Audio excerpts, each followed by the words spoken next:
What is up, guys? Welcome back to the channel. So in today's video I'm looking at the Aston Martin DBS. Now this thing was added in the recent Season 3 update, and if you do want this car, if you do not have the Season Pass, do not worry. Next Wednesday you will be able to get your hands on this thing. Now I have to admit right now, starting this off, first thing I have to ask, where are my Aston Martin fans at? Like, seriously? I do want to know, guys, Aston Martin, Lamborghini, Ferrari, which one do you prefer? The reason why I ask that is a lot of the cars are fairly similar in a way. Yes, I do know certain cars are faster like a Lambo or a Ferrari, but a lot of these Aston Martins have some pretty insane technology behind them. Not going to lie, I absolutely love the way this car looks. The DPS is beautiful. My goodness, I love it. I also have mine orange. If you do want to check out the customization, I will have that at the end of the video, but looking at the interior in this vehicle right now, guys, I would say it looks pretty dang awesome. Love the way it actually looks. Kind of confusing on the dash, though, because, like, the driver, park and reverse is going to be on the front of the dash there. Kind of odd. Haven't seen that before, I don't think, in a vehicle. Yeah, bro, fix the mirror so you can see what's behind you. That's kind of needed. But regardless, though, I really have not seen that in a vehicle. Like, I know, like, Dodge has that weird turning knob, which everyone makes fun of. And the meme I always saw with it, like, let me turn down the volume to my music, and you end up hitting that, and then boom, your truck goes in reverse, and there goes your axle flying out the back of it. I would say on this car, you could probably be like, you know what, I don't like this music station. Let me hit that, put your car in reverse. That would be unfortunate. Regardless, though, guys, I would say the Aston Martin has a very beautiful interior. For me, I did end up going with, like, the red stitching and the really nice seats there. And then for the middle part, though, instead of going with, like, a regular carbon, I was like, you know what, let's go with, like, a forged carbon. At least I think that's forged carbon. Regardless, though, the dash is going to have some nice, like, I guess you could say detail to it. No. And then for the middle part of the dash there, I did end up going at like a forged carbon instead of like a regular carbon fiber. One thing I also like, though, is going to be the main detail of the main dash here. Now, putting the car into first gear, you can see that yes, the car goes into drive there. Putting it into neutral, the car kind of just coasts, so when you're sitting, it goes back into neutral. Going into reverse, you'll see that thing go into reverse. I do like little pieces of detail, like, I do know it's not perfect, but at least there is something there with it. Besides that, though, you're also going to see the miles per hour. There's not going to be a gear indicator, which I'm not sure if there is one in this car. Might have to look that up. Regardless, though, you're not going to see one there. It's also in miles per hour, which is pretty dope. Even though it's kind of funny, though, as it says miles per hour, the bottom is 36.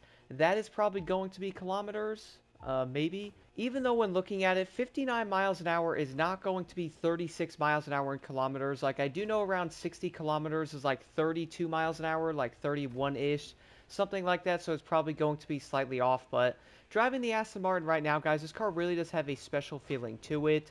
Now, yes, being in first-person mode, let's go back here into the third person. I would say it's probably going to be like subjective or something on what you actually do want to pick.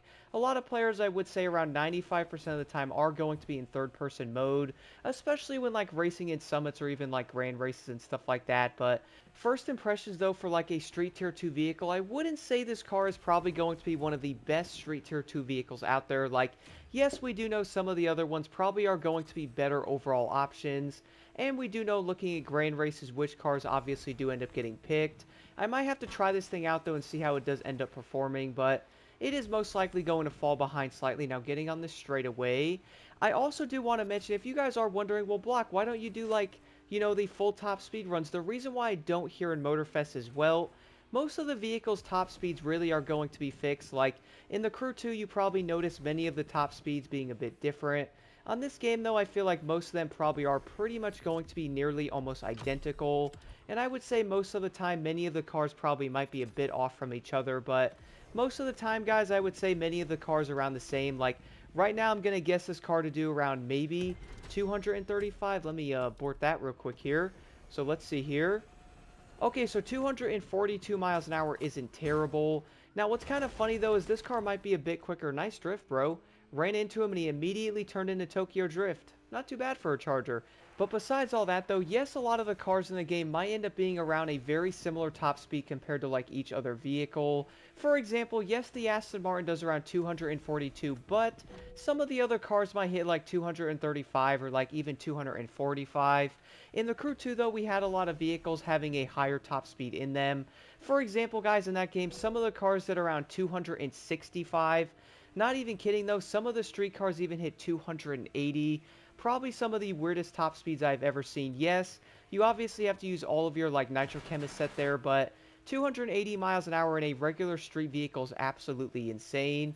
I would say for the most part right now that it's probably never going to happen in Motorfest because, well, many of the cars are probably going to be fixed for like a balancing purpose, and you probably don't want certain vehicles doing like 280 because, you know, some of those cars are probably going to be picked in like grand races or, you know, be picked compared to everything else, even though some of the cars might be a bit quicker, whether it's like acceleration or handling. So that is probably something to keep in mind with some of the cars being a bit slower or even faster. Now, yes, the Aston Martin might do 242. Is it the fastest? It might actually be up there compared to some of the other ones, but one thing I have to admit, the acceleration on this car really does seem to be pretty dang decent, and I really do love shifting through the gears and hearing that insane engine actually rumble. Like, my goodness, guys, can we all agree some of the V12s and V8s are some of the best sounding engines ever? Do not forget, though, I have not forgotten about the V10. That also sounds incredible. But my goodness, though, Aston Martin really does hit it out of the park. You know, I also have to admit something right now. Is it my imagination, or Aston Martin's going to be slightly underrated? Hear me out for a second. How many times do people actually talk about them? Like, whenever I'm out at car shows or something, like, I barely see any of these cars anywhere. I think I've actually seen one DBS in real life. Or, you know, I might have even seen two of these before, but my goodness, though, the DBS is going to be insanely rare. Now, I do know right now this car is well over $300,000 to buy one, and it's also going to be a 5.2-liter V12, so, like, yeah, V12 is going to sound insane, but $312,000, like, are people looking at something like an Aston Martin DBS than most likely looking at a Lamborghini or even a Ferrari, going, you know what, maybe I should get the Ferrari. I mean, that is the same price. What's another 30K once you get above 300? It's probably going to come down to preference because we all do know each car has their own standard. I would say an Aston Martin's probably going to be a crazy luxury V12, while the same thing can probably be said about something like a Rolls-Royce. Overall, though, yes, the Aston Martin's probably going to be a fairly underrated vehicle. Now, for my final thoughts on the DBS, though, is yes, the Aston Martin DBS is probably not going to be the new meta street tier 2 vehicle, but it really is going to be a fun car that's not only going to be pretty decent, but my goodness, we can all admit the DBS is one of the best looking Aston Martins ever made. But besides all that, though, guys, I would like to know what you think about the new Aston Martin in the comments below, and if you are looking to get this car and you do not have the season pass, next Wednesday, you can pick this thing up.